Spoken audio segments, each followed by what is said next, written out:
Hello aspirants, I welcome you all at परचम classes. आज के सेशन में देखिए हमें 2 अक्टूबर से 7 अक्टूबर की जितनी भी फाइनेंस अफेयर्स आए हैं, यानी इकोनॉमिक, बैंकिंग और फाइनेंस की दुनिया में जो भी करंट अफेयर्स आए हैं उसको डिस्कस करना है। ठीक है?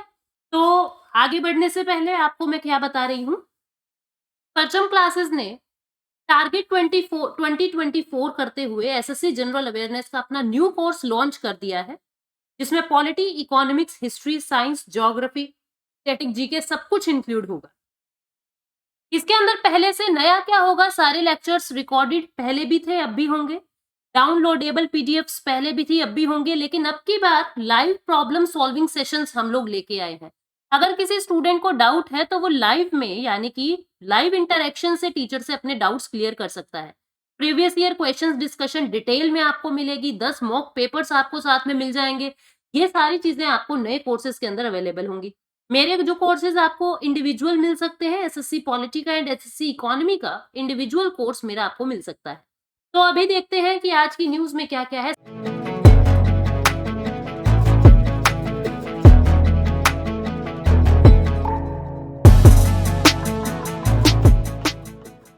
सबसे पहली न्यूज आपके लिए क्या है कि इंडसइंड बैंक ने इंडी नाम का ऐप लॉन्च किया है। ठीक है? इसके अंदर क्या है, ये एक मोबाइल बैंकिंग ऐप है जो कस्टमर की सारी जरूरतों को पूरा करेगा, जो आपके पर्सनलाइज्ड डिजिटल बैंकिंग एक्सपीरियंस को आपको, मतलब जो आपकी जितनी भी बैंकिंग से रिलेटेड ज़रूरतें होती हैं, इस ऐप से पूरी होंगी। इसके अंदर क्या होगा, जो भी फाइनेंशियल इनसाइट्स आप देखना चाहते हो कि कौन से सिक्योरिटीज़ बढ़ रही हैं, कौन सी सिक्योरिटीज़ घट रही हैं, कौन से शेयर कम ज़्यादा, वो भी घर बैठे देख सकोगे। आपको अगर कोई लोन लेना है, घर बैठे ले सकते हो। लाइन ऑफ क्रेडिट अगर आपको चाहिए अप टू 5 लाख, तो भी आपको इंडी ऐप के माध्यम से मिल जाएगा। अब ये लाइन ऑफ क्रेडिट क्या होता है, एक नया शब्द हमारी न्यूज़ में आया है, तो हम देख लेते हैं। Line of credit and loan 2 शब्द हैं। लोन के अंदर क्या होगा, 5 लाख रुपए बल्क में आपको मिल जाएंगे, एक बार में मिल जाएंगे। लाइन ऑफ क्रेडिट में क्या होता है, एक बार में नहीं मिलता है। लाइन ऑफ क्रेडिट में एक बार में नहीं मिलता है, 50,000 मिल गए, 70,000 मिल गए, इस तरीके से टुकड़ों टुकड़ों में सामान, टुकड़ों टुकड़ों में आपको रुपए मिलेंगे। इसको कहते हैं लाइन ऑफ क्रेडिट। तो आप अपनी फ्लेक्सिबिलिटी के हिसाब से, अपने अमाउंट के हिसाब से आप इस लोन को ले सकते हो, यानी लाइन ऑफ क्रेडिट को ले सकते हो। और क्या फायदा है, यहाँ पे फायदा ये है कि अगर आप इलेक्ट्रॉनिकल प्लेटफॉर्म पे कोई शॉपिंग कर रहे हो, यानी ऑनलाइन कोई शॉपिंग कर रहे हो और 100 रुपए तक का खर्चा अगर आप कर रहे हो, तो पर 100 रुपीज पे आपको 3% के कुछ रिवॉर्ड्स, यानी कुछ इनाम मिलेंगे। तो ये सारी सुविधाएं जो है वो इंडी ऐप के अंदर आपको मिलेगा, जो इंडसइंड बैंक का है। इंडसइंड बैंक अप्रैल 1994 को फाउंडेड हुआ है। हेडक्वार्टर मुंबई महाराष्ट्र में है। एमडी सीईओ इसके सुमंत काथपालिया है और टैगलाइन है, we make you feel richer. इसके बाद नेक्स्ट न्यूज क्या है, banking for international settlement and central bank of France, Singapore and Switzerland ने मिलकर सीबीडीसी यानी सेंट्रल बैंक डिजिटल करेंसी जो है उसका प्रोजेक्ट मैरियाना लॉन्च किया है। इसके अंदर क्या होता है स्टूडेंट्स, जो आपका बीआईएस है, बीआईएस क्या है ये मैं बता दूं, ये 63 नेशंस का एक ग्रुप है। 63 नेशंस के सेंट्रल बैंकों का एक ग्रुप है, जिसका हेडक्वार्टर स्विट्जरलैंड के अंदर है। हेडक्वार्टर इसका कहाँ है, स्विट्जरलैंड। इसका काम क्या होता है कि कैसे पूरे दुनिया के अंदर जो भी बैंक्स हैं, जो भी फाइनेंस की दुनिया है, उसको मैं कैसे और बेहतर बना सकता हूं पहले से। तो ये बैंकिंग फॉर इंटरनेशनल सेटलमेंट ने फ्रांस, सिंगापुर और स्विट्जरलैंड के सेंट्रल बैंक के साथ मिलके एक प्रोजेक्ट मैरियाना लॉन्च किया था। प्रोजेक्ट मैरियाना के अंदर क्या है, जो भी अलग अलग देशों की सेंट्रल बैंक डिजिटल करेंसी है, उसको चेक करना, उसको टेस्ट करना कि क्या वो cross border trade and settlement आसानी से कर सकेगी या सिर्फ अपने ही देश में चलेगी, दिक्कत क्या है, कहाँ पे क्या प्रॉब्लम्स आ रही है, तो इस चीज को टेस्ट करने के लिए। तो इसमें क्या होगा, जितना भी काम होगा वो जिस तरीके से बिटकॉइंस का काम होता है ऐसे ही इसमें होगा, यानी क्रिप्टो करेंसी और ब्लॉकचेन टेक्नोलॉजी का यूज करके, डिसेंट्रलाइज्ड फाइनेंस टेक्नोलॉजी का यूज करके इस सिस्टम को बनाया जा रहा है। अभी तक देखो क्या, अभी तक हम देखते हैं 1 रुपये बराबर कितने डॉलर। अब आप सब कुछ ना इलेक्ट्रॉनिकली करोगे, मतलब अब रूपी डॉलर आपके हाथ में नहीं होंगे, इलेक्ट्रॉनिकली फॉर्मेट में यहां से वहां जो है सामान जाएगा, यानी पैसा जाएगा। तो ये देखा जा रहा है क्रॉस बॉर्डर कोई ट्रांजेक्शन अगर करनी हो तो उसमें तो दिक्कत नहीं कर रहा है ये central bank digital currency. Project Mariana के अंदर जो आपके पार्टनर्स हैं वो कौन कौन है, बैंकिंग फॉर इंटरनेशनल सेटलमेंट का innovation hub centre, Switzerland, Singapore euro system, France का बैंकेजी फ्रांस और monetary authority of Singapore, Swiss national bank, ये सब मिलके इस चीज के टेस्ट कर रहे हैं। इसके अंदर मेनली 3 की एलिमेंट्स हैं। सबसे की एलिमेंट क्या है, ये देखा जाएगा कि क्या एक एक डिजिटल करेंसी दूसरी डिजिटल करेंसी के साथ इंटर ऑपरेट हो सकेगी। भाई मान लीजिए किसी को डॉलर में पेमेंट करनी थी और उसने यूरो में पेमेंट की है, तो क्या उतना ही इक्विवेलेंट अमाउंट आपको यूरो भी एक्सेप्ट करेगा क्या इलेक्ट्रॉनिकली? ठीक है, जैसे चाइना की खुद की है रेनमिनबी, एक सेंट्रल बैंक डिजिटल करेंसी है, इंडिया की है ई रूपी, ऐसे ही अलग अलग देशों की जो सेंट्रल बैंक डिजिटल करेंसी है वो कितना इंटर ऑपरेट कर पाएंगी। ठीक है, दूसरा जो है, जो सीमलेस ट्रांसफर हो रहा है डिफरेंट नेटवर्क्स में, जो सीमलेस ट्रांसफर हो रहा है, यानी कि इसमें क्या है कि जो आपका होलसेल सीबीडीसी है, होलसेल सीबीडीसी क्या होता है, मैंने आपको 2 तरीके का सीबीडीसी बताया था, एक बताया था रिटेल और एक बताया था होलसेल। रिटेल में तो क्या होता है, जो कस्टमर है वो मर्चेंट को जो पेमेंट कर रहा है उसको तो कहते हैं हम रिटेल सीबीडीसी। और होलसेल सीबीडीसी में क्या है, एक बैंक जो है दूसरे बैंक को जो दे रहा है, या एक कंपनी दूसरी कंपनी को जो पैसा दे रही है बल्क में, उसको कहते हैं wholesale central bank digital currency. वो wholesale central bank digital currency seamless तरीके से ट्रांसफर हो पा रहा है या नहीं हो पा रहा, दूसरा काम ये देखना है। और तीसरा काम ये देखना है कि फॉरेक्स में, यानी फॉरेन एक्सचेंज के अंदर जो आपके अलग अलग शेयर मार्केट में चीजें लगती हैं कि ये करेंसी कितनी महंगी हुई, करेंसी कितनी सस्ती हुई, तो ऑटोमेटेड मार्केट मेकर में ये एक अलग से, ऑटोमेटेड मार्केट मेकर का मतलब क्या है, ऑटोमेटिकली मार्केट को बनाएगा, यानी कि कहाँ पे कौन सी करेंसी स्ट्रॉन्ग हो रही है, कौन सी डिजिटल करेंसी वीक हो रही है, वो सारी ऑटोमेटिक तरीके से चीजें पता लग जाएंगी। तो ये 3 की एलिमेंट इसके अंदर है। ठीक है, ये चीजें सारी इसके अंदर बताई हुई है, किस टेक्नोलॉजी में है, सब कुछ ऑटोमेटिक कर रहे हैं, इंफ्रास्ट्रक्चर मार्केट का बिल्ड किया जा रहा है इसके लिए, ये बातें बता रहे हैं। ठीक है, तो भारत की अगर डिजिटल करेंसी की बात करें तो हमारा है डिजिटल रूपी यानी ई रूपी, और जो 1 दिसंबर 2022 से पायलट बेसिस पे लॉन्च हो गया। पायलट बेसिस क्या होता है, पूरे भारत में नहीं, अभी कहीं-कहीं लॉन्च हुआ है। ठीक है, और इसका इलेक्ट्रॉनिक वर्जन जो है वो इंडिया में आ चुका है। बीआईएस की बात करें तो ये 1930 में एस्टैब्लिश हुआ है, हेडक्वार्टर बेसल स्विट्जरलैंड के अंदर है, और इसके जो अदर ऑफिसेज है वो हांगकांग, एससीआर और मेक्सिको सिटी के अंदर है। और इसका एम क्या है बीआईएस का, जितने भी मॉनेटरी और फाइनेंशियल स्टेबिलिटी को प्रमोट करना है ऑल ओवर वर्ल्ड के अंदर। इसके अंदर 63 नेशंस पार्टनर है। ठीक है, और ये 63 नेशंस ऐसे हैं जो पूरे विश्व के अंदर वर्ल्ड जीडीपी 95% का वर्ल्ड जीडीपी जो है अकेले इन 63 नेशन से बनता है। इसके बाद नेक्स्ट न्यूज क्या है, आरबीआई ने कार्ड होल्डर की चॉइस, एक और चॉइस कार्ड होल्डर को दे दी है। कोई भी व्यक्ति अगर डेबिट, क्रेडिट और प्रीपेड कार्ड्स बनवाने जाएगा तो आरबीआई ने ये कह दिया कि 1 अक्टूबर 2023 के बाद आपको एक चॉइस करने का और मौका मिलेगा। क्या चॉइस करने का मौका मिलेगा? मौका ये मिलेगा कि जो आपका नेटवर्क प्रोवाइडर है, जैसे आपका वीजा कार्ड है, मास्टर कार्ड है, आप उसको भी चूज कर सकोगे, आप खुद उसको सेलेक्ट कर सकोगे कि मुझे कौन सा नेटवर्क प्रोवाइडर चाहिए। 5 तरीके के नेटवर्क प्रोवाइडर होते हैं, American express banking corporation, dinners club international limited, master card Asia Pacific limited, national payment यानी एनपीसीआई, रुपे कार्ड और वीजा वर्ल्ड वाइड लिमिटेड। ये 5 तरीके के नेटवर्क प्रोवाइडर है। इनमें से किसी भी एक को आप सेलेक्ट कर सकते हो या एक से ज्यादा को भी एक बार में सेलेक्ट कर सकते हो। आपने किसी एक को सेलेक्ट किया था और ये नेटवर्क प्रोवाइडर आपको अच्छा नहीं लग रहा तो आप दूसरा कोई सेलेक्ट कर सकते हो। ठीक है, तो इस तरीके से ये ऑप्शंस भी, ये चॉइसेस भी अब आरबीआई ने आपको दी है। आरबीआई की बात करें तो 1 अप्रैल 1935 को एस्टैब्लिश हुआ है। हेडक्वार्टर इसका मुंबई महाराष्ट्र में है। गवर्नर इसके शक्तिकांत दास है। 4 डिप्यूटी गवर्नर में स्वामीनाथन जानकीरमन, माइकल पात्रा, एम राजेश्वर राव और टी रविशंकर इसके डिप्यूटी गवर्नर। अब हम नेक्स्ट न्यूज बात करें तो warehousing development regulatory authority WDRA और बैंक ऑफ इंडिया दोनों ने मिलकर एक एमओयू साइन किया है।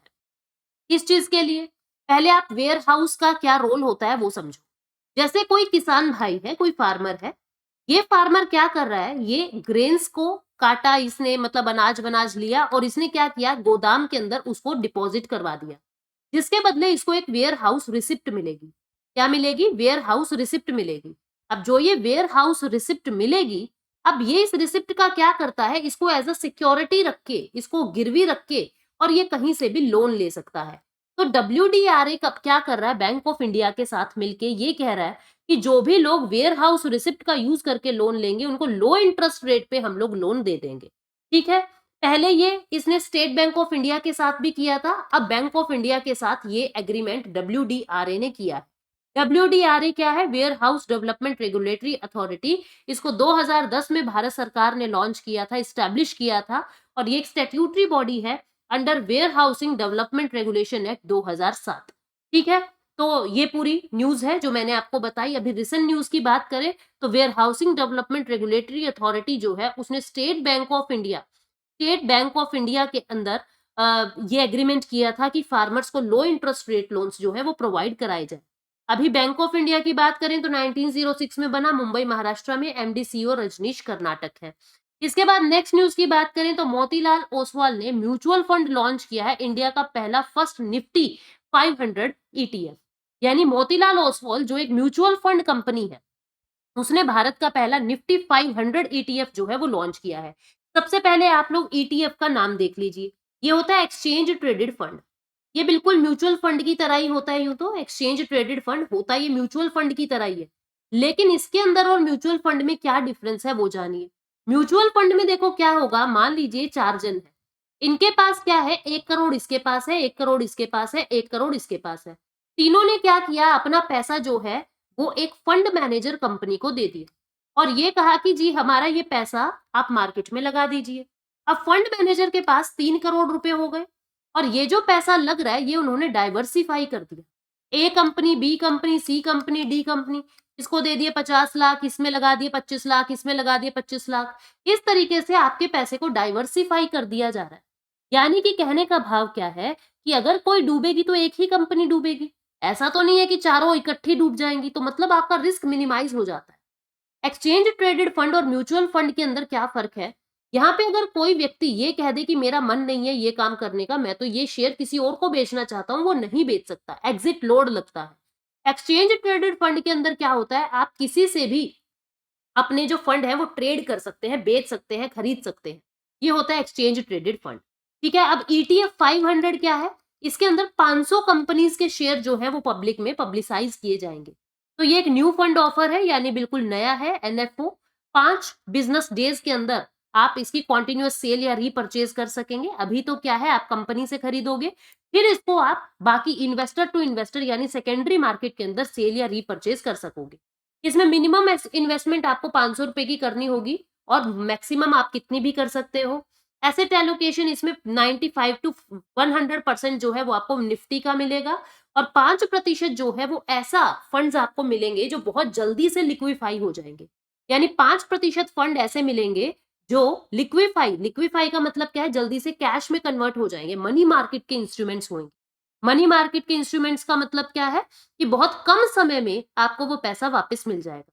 बेंचमार्किंग परफॉर्मेंस क्या होता है, इसने निफ्टी 500 टोटल रिटर्न इंडेक्स को अपना बेंचमार्क बनाया हुआ है और इसी के परफॉर्मेंस से बेटर इसको परफॉर्म करना है। तो ये पूरा 500 ETF के बारे में था। कोई एंट्री एग्जिट लोड नहीं है, इन्वेस्ट करने में कोई पैसा नहीं लगेगा, एग्जिट करने में कोई पैसा नहीं लगेगा। फंड मैनेजर है स्वप्निल मायकर और राकेश शेट्टी। अगली न्यूज है, TCS ने अपनी पार्टनरशिप बिठाई है standard bank group in Africa के अंदर। इसमें इसको क्या कहा है कि सिक्योरिटी सेटलमेंट ऑपरेशंस आपको करने हैं। TCS expand partnership with standard bank group in Africa for security settlement operations. ये है TCS ने अपनी पार्टनरशिप करी है स्टैंडर्ड बैंक ग्रुप के साथ ताकि ये क्या कर सके, 15 मार्केट्स के जो ग्लोबल सिक्योरिटी है उनको प्रोसेस कर सके। ठीक है, इसके अंदर क्या है कि 635 बिलियन डॉलर के जो एसेट्स हैं उसको कस्टडी में लेगा SBG और उसका एडमिनिस्ट्रेशन करेगा। ठीक है, 2026 तक ये अपनी सर्विसेज जो है इस तरीके की ये वाली सर्विस प्रोवाइड कराएगा। ज्यादा खास न्यूज नहीं है, आप लोग स्किप भी कर सकते हो। 1968 में इसका फाउंडेशन हुआ, हेडक्वार्टर मुंबई महाराष्ट्र में है, चेयरमैन नटराजन चंद्रशेखरन है, MD CEO के कीर्तिवसन है। ठीक है, स्टैंडर्ड बैंक ग्रुप की बात करें तो फाउंडेशन हुआ है 15 अक्टूबर 1862, हेडक्वार्टर जोहान्सबर्ग साउथ अफ्रीका और CEO सिम ताशा बलाला। इसके बाद नेक्स्ट न्यूज है गारंटी ट्रस्ट बैंक जो नाइजीरिया का बैंक, इसने भारत के इन्फोसिस फिनेकल को चुना है मल्टीनेशनल डिजिटल बैंकिंग ट्रांसफॉर्मेशन के लिए। इन्फोसिस फिनेकल की पेरेंट कंपनी है इन्फोसिस, और ये जो फिनेकल कंपनी है ये फाइनेंस के अंदर सारा काम करती है, रिटेल का, वेल्थ का, कॉर्पोरेट बैंकिंग का, और जो जीटीबी बैंक है वो भी इस तरीके के काम करता है। तो दोनों ने आपस में कोलैबोरेशन किया है और भारत के अंदर इन्फोसिस फिनेकल को चुना गया है गारंटी ट्रस्ट बैंक इन नाइजीरिया के लिए। जो आपका फिनेकल है वो क्लाउड नेटिव है और ओपन एपीआई ड्रिवन प्लेटफॉर्म है। ठीक है, मतलब ऑटोमेटिक सारे काम कर देता है, नई नई डिजिटल पॉसिबिलिटीज बता देता है कि आप ये भी कर सकते हैं, वो भी कर सकते हैं। गारंटी ट्रस्ट होल्डिंग कंपनी की बात करें तो हेडक्वार्टर लाओस नाइजीरिया के अंदर है और इसको हम जीटीसीओ पीएलसी के नाम से भी जानते हैं। इसका काम क्या है? रिटेल एंड इन्वेस्टमेंट बैंकिंग का, पेंशन मैनेजमेंट का, एसेट मैनेजमेंट का या पेमेंट सर्विसेज। इसके बाद इसके बाद जो नेक्स्ट न्यूज है आपकी, स्टेट बैंक ऑफ इंडिया ने बहुत ही गजब का काम किया है। जितने भी लोग टाइमली रीपेमेंट कर रहे हैं अपने लोन का, जो भी रिटेलर बोरोवर्स थे और अपने लोन को वो टाइम से चुका रहे हैं, तो उनको चॉकलेट्स दी जाएगी इंसेंटिव के तौर पे, ताकि उनको एप्रिसिएशन मिले और मोटिवेशन मिले भविष्य में, और उनको देख के बाकियों को भी मोटिवेशन मिले कि हमें भी ये काम करना है। ठीक है, ये एक जेस्चर के तौर पे चॉकलेट्स दी जा रही है। इसका प्राइमरी ऑब्जेक्टिव क्या है? ताकि कलेक्शंस को इम्प्रूव किया जा सके, ग्राउंड लेवल पे जो रिटेल लैंडिंग है उसको सुधारा जा सके। एसबीआई की अगर बात करें तो एसबीआई जो है 6.3 लाख करोड़ रुपए जो है लोन के रूप में दे चुका है और ये लार्जेस्ट मॉर्टगेज लेंडर। एसबीआई 1 जुलाई 1955 को फाउंडेशन है, हेडक्वार्टर मुंबई महाराष्ट्र, चेयरमैन दिनेश खारा है। इसके बाद नेक्स्ट न्यूज क्या है? कोटक म्यूचुअल फंड ने सीबीएसई के साथ एक मिलके एक स्कीम लॉन्च की है, सीखो पैसों की भाषा। इसके अंदर क्या होगा स्टूडेंट्स? देखो, सीबीएसई के 75,000 टीचर्स हैं, 75,000 टीचर्स हैं। इन टीचर्स को पहले ट्रेन किया जाएगा और फिर इन ट्रेन टीचर्स को आगे भेजा जाएगा। इनको करना क्या है? ऑल ओवर इंडिया के अंदर फाइनेंशियल लिटरेसी प्रमोट करनी है, फाइनेंशियल लिटरेसी प्रमोट करनी है। और इन 75,000 में से 50% लड़कियां ही होनी चाहिए, फीमेल ही होनी चाहिए, ऐसा भी कह दिया, ताकि फीमेल ज्यादा एम्पावर हो सके। ठीक है, तो 75,000 सीबीएसई टीचर्स जो है उनको ट्रेन किया जाएगा ताकि वो ऑल ओवर इंडिया के अंदर 1000 से भी ज्यादा फाइनेंशियल लिटरेसी प्रोग्राम को लॉन्च कर सके, जिसको सीखो पैसों की भाषा का नाम दिया जा रहा है। ठीक है, इसके अंदर क्या होगा? 100 से ज्यादा लोकेशंस के ऊपर ये काम शुरू होगा और 500 से ज्यादा स्किल्ड ट्रेनर्स जो है इसके अंदर इन्वॉल्व होंगे। Kotak Mahindra asset management company की बात करें तो 1985 में स्टैब्लिश, मुंबई महाराष्ट्र, दिनेश शाह इसके एमडी सीईओ है। सीबीएसई की बात करें तो चेयरपर्सन है निधि छिबर और हेडक्वार्टर है नई दिल्ली के अंदर। अगली न्यूज क्या कहता है? एचडीएफसी ने 3 नए यूपीआई के प्रोडक्ट लॉन्च कर दिए हैं। ये 3 नए यूपीआई प्रोडक्ट क्या है? यूपीआई 123 पे, यानी कि payment via interactive voice response, UPI plugin और ऑटो पे ऑन क्यूआर। ये इंटरएक्टिव वॉइस रिस्पॉन्स क्या है? पेमेंट वाया आईवीआर क्या है? आपके पास इंटरनेट ना भी हो, आपके पास इंटरनेट ना भी हो, आप कॉल के माध्यम से अपनी सुविधाएं ले सकते हैं यूपीआई की। प्लगइन में क्या है कि अगर आपको इन बिटवीन, आप पेमेंट कर रहे हैं, इन बिटवीन कोई ऐप अगर चेंज करनी है तो आप कर सकते हो। ऑटो पे ऑन क्यूआर के अंदर क्या है? जितने भी ओवर द टॉप प्लेटफॉर्म होते हैं, जैसे नेटफ्लिक्स, अमेजोन, जितने भी ये प्लेटफॉर्म्स होते हैं, इन प्लेटफॉर्म्स पे जो पेमेंट होता है, अभी हमको क्या करना पड़ता है? अभी हमको ऐसे ग्रुप देखना पड़ता है, कौन सा सेलेक्ट करें, कौन सा रिजेक्ट करें। अच्छा, 100 रुपए महीने वाला है, 99 रुपए महीने वाला, फिर हम कार्ड से पेमेंट करते हैं। अब क्यूआर कोड होगा और इजीली आप 1 मिनट में पेमेंट कर देंगे। 1994 में एचडीएफसी बना है, एमडी सीईओ इसके शशिधर जगदीशन है। अगली न्यूज क्या है? नाबार्ड ने ट्रिपल ए रेटिंग के सोशल बॉन्ड्स जारी किए हैं 1040 करोड़ के। नाबार्ड क्या है पहले ये समझो। नाबार्ड क्या है? National bank for agriculture and rural development, जिसकी स्थापना 12 जुलाई 1982 को हुई। और इसको काम क्या दिया है कि तुम्हें रूरल डेवलपमेंट और एग्रीकल्चर का काम करना है। ठीक है, एग्रीकल्चर को प्रमोट करना है। अब इसने क्या किया? ट्रिपल ए रेटिंग के, ये क्या होता है? बॉन्ड्स को, सिक्योरिटीज को रेटिंग मिलती है। ट्रिपल ए बेस्ट रेटिंग होती है। जब रेटिंग अच्छी हो तो आपको इंटरेस्ट रेट तो कम मिलेगा, इंटरेस्ट तो कम मिलेगा, लेकिन इंटरेस्ट कम मिलने के बाद लेकिन आप सेफ होंगे। जितना ज्यादा सेफ्टी उतना कम इंटरेस्ट रेट, और जितना हाई रिस्क उतना हाई इंटरेस्ट रेट आपको मिलेगा। ठीक है, तो ये ट्रिपल ए रेटेड है, बिल्कुल सेफ आपका पैसा होगा। अब बात आती है सोशल बॉन्ड क्या होता है। सोशल बॉन्ड वो होता है, वो पीस ऑफ पेपर्स हैं जिनके जरिए जो पैसा इकट्ठा होएगा, वो सारा का सारा पैसा जो है वो सोसाइटी के लिए यूज होगा, जैसे हेल्थ, एजुकेशन, एनवायरमेंट, इनके लिए यूज होगा। तो 1040 करोड़ रुपए इकट्ठा किया जा रहा है और इंटरेस्ट रेट आपको मिलेगा 7.63%। सोशल बॉन्ड जो है, इनको पहले सोशल इम्पैक्ट बॉन्ड भी कहते थे। भारत में पहला सोशल इम्पैक्ट बॉन्ड 2020 में लॉन्च किया था पिंपरी छिंचवाड़ म्युनिसिपल कॉर्पोरेशन और यूएनडीपी ने मिलकर। ठीक है, तो इसमें जो पैसा आएगा वो health care, education, affordable housing, poverty alleviation, environment sustainability, इन सब के लिए यूज होता है। इसमें क्या है कि अभी हमको 1000 करोड़ इकट्ठा करना है, पर मैक्सिमम इस तरीके से हम 3000 करोड़ इकट्ठा कर सकते हैं। 5 साल में मेच्योरिटी होगी बॉन्ड्स की। बॉन्ड की कैरेक्टरिस्टिक्स क्या है? रिडीमेबल है, ठीक है, टैक्सेबल है मतलब टैक्स लगेगा, नॉन कन्वर्टिबल है, इसका मतलब आप ऐसा नहीं है कि 100 रुपए के बॉन्ड खरीदे थे, अब आप ये कह रहे हो मुझे तो 100 रुपए के शेयर दे दे, ऐसा नहीं होगा। नॉन प्रायोरिटी सेक्टर मतलब यहाँ पे जो पैसा दिया जा रहा है उसको हम पीएसएल में इंक्लूड नहीं करेंगे। अनसिक्योर्ड है, इसका मतलब आपसे गिरवी नहीं लिया जाएगा और एक बॉन्ड 1 लाख रुपए का होगा। ठीक है, लिस्टिंग डेट क्या है? 29 सितंबर 2023 को बॉम्बे स्टॉक एक्सचेंज में ये लिस्ट हो जाएगा। ये नाबार्ड की बात है, 1982 को फाउंडेड हुआ है मुंबई महाराष्ट्र में। चेयरमैन कौन है और ये सारी बात मैंने आपको बता दी। वी शिवरमन कमेटी के कहने पे हमने नाबार्ड को बनाया था। अगली न्यूज क्या है? लास्ट न्यूज है ये। आरबीआई ने नासिक जिला गिरना सहकारी बैंक का लाइसेंस कैंसिल कर दिया है, जो नासिक महाराष्ट्र का है। जैसे पिछले हफ्ते हमने पढ़ा कैपोल इंटरनेशनल बैंक को का लाइसेंस जो है वो कैंसिल हुआ है, ऐसे ही नासिक जिला गिरना सहकारी बैंक का लाइसेंस जो है वो कैंसिल हुआ है, आरबीआई ने किया है। क्यों किया है? बिल्कुल उसी कारणों से जिसके लिए कैपोल को किया था, क्योंकि इसके पास एडिक्वेट कैपिटल नहीं था। जितने भी रेगुलेशंस नॉर्म्स फॉलो करने थे नहीं कर पा रहे हैं। ठीक है, इससे क्या होगा? As a result of this license cancellation bank is prohibited from conducting the business of banking. Bank को मना कर दिया कि तुम किसी तरीके की डिपॉजिट या लोन नहीं दोगे।